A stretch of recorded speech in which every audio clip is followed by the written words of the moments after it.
Kabar terbaru dalam perang adalah pasukan militer Rusia terus berupaya mengepung kota Bakhmut di Oblast Donetsk, Ukraina wilayah timur. Invasi ini dimulai Presiden Rusia Vladimir Putin sejak memerintahkan pasukan militernya untuk meluncurkan serangan berskala penuh ke Ukraina pada tanggal 24 Februari tahun 2022 lalu. Putin juga menyebut invasi ini sebagai operasi militer khusus tujuan untuk memberantas genosida di Donbas, serta demilitarisasi dan denazifikasi Ukraina.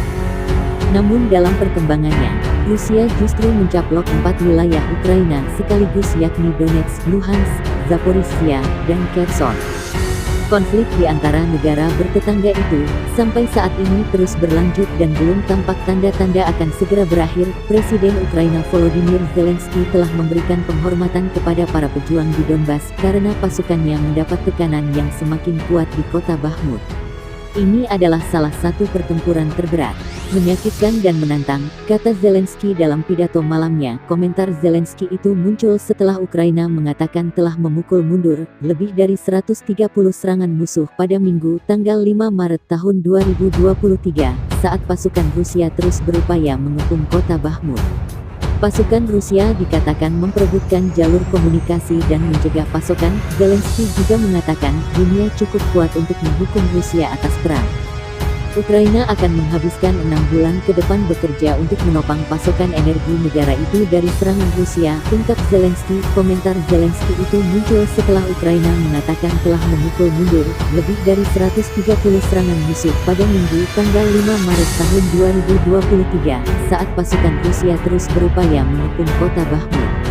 Pasukan Rusia dikatakan memperebutkan jalur komunikasi dan mencegah pasukan Ukraina akan menghabiskan 6 bulan ke depan bekerja untuk menopang pasokan energi negara itu dari serangan Rusia, ungkap Zelensky. Pasukan khusus Ukraina menghancurkan menara observasi Rusia di kota Bryansk dengan drone kamikaze. Kraken, unit pasukan khusus, telah mengambil pujian atas serangan terhadap sebuah menara yang digunakan untuk memantau perbatasan dengan Ukraina. Wali kota Melitopol yang diasingkan Ivan Fedorov mengklaim ratusan tentara Rusia tewas dalam serangan Ukraina di kota itu. Meski begitu, belum ada konfirmasi dari Kementerian Pertahanan Ukraina dan Guardian tidak dapat memverifikasi klaim tersebut secara independen. Ukraina akan menghabiskan 6 bulan ke depan bekerja untuk menopang pasokan energi negara itu dari serangan Rusia, ungkap Zelensky. Pasukan khusus Ukraina menghancurkan menara observasi Rusia di kota Bryansk dengan drone kamikaze. Kraken, unit pasukan khusus, telah mengambil pujian atas serangan terhadap sebuah menara yang digunakan untuk memantau perbatasan dengan Ukraina. Wali kota Melitopol yang diasingkan Ivan Fedorov mengklaim ratusan tentara Rusia tewas dalam serangan Ukraina di kota itu. Meski begitu, belum ada konfirmasi dari Kementerian Pertahanan Ukraina dan Guardian tidak dapat memverifikasi klaim tersebut secara independen. Tentara Rusia menyerang pusat komando resimen Azov pasukan Ukraina di wilayah tenggara Zaporizhia, kata Kementerian Pertahanan Rusia pada Minggu. The Guardian tidak dapat memverifikasi ini secara independen. Menteri Luar Negeri Turki Mevlut Cavusoglu mengatakan pada hari Minggu bahwa Ankara bekerja keras untuk memperpanjang inisiatif biji-bijian Laut Hitam yang didukung Perserikatan Bangsa-Bangsa PBB.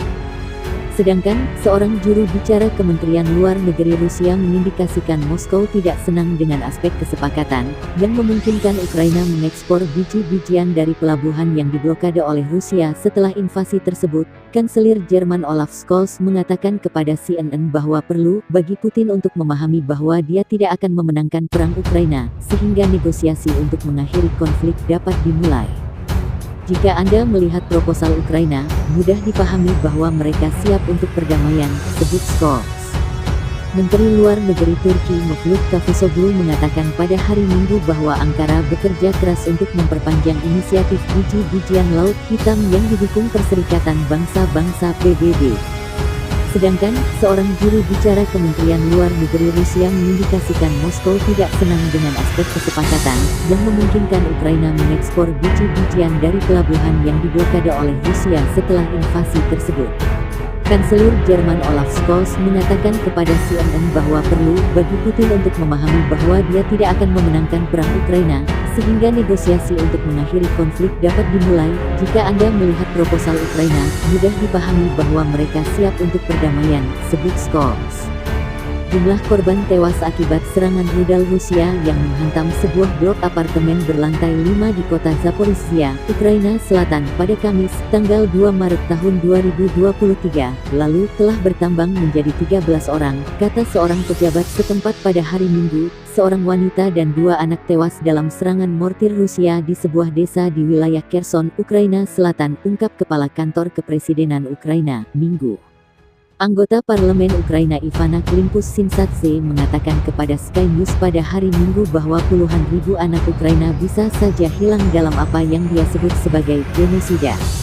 Perdana Menteri Latvia mengatakan negara-negara Barat mengirimkan jet tempur untuk mendukung Ukraina mempertahankan diri melawan Rusia, hanya masalah waktu.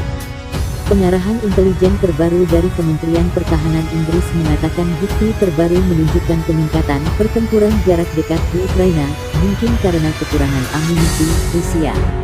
Ini juga mengacu pada pasukan cadangan Rusia yang diperintahkan untuk menyerang titik kuat beton Ukraina yang hanya dipersenjatai dengan senjata api dan sekop. Sekop-sekop ini kemungkinan besar adalah alat pemikul MPL-50 yang sudah ketinggalan zaman yang digunakan dalam pertarungan tangan kosong.